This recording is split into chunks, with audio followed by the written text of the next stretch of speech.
फेवाताल संरक्षणको कुरा गर्दा यो 65 मिटरमा मात्रै रुमल्लिरहेको जस्तो देखिएको छ हैन। फेवातालमा यति धेरै ढल मिसाइएको छ, यति फोहोर छ हैन।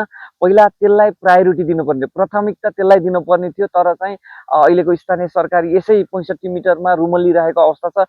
त्यसैले यो नयाँ सरकारले फेरि एकपटक विज्ञ टोलीको अध्ययन समिति बनाउनु पर्छ जस्तो लाग्छ र यसलाई दिगो विकासको लागि चाहिँ एउटा योजना बनाउनु पर्छ जस्तो लाग्छ हैन।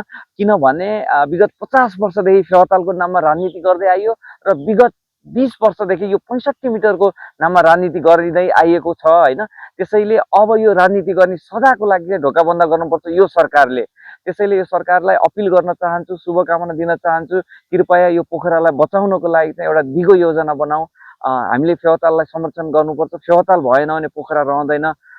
त्यसैले चाहिँ सरकारलाई म यो अपिल गर्न चाहन्छु। हजुर, धन्यवाद। Thank you.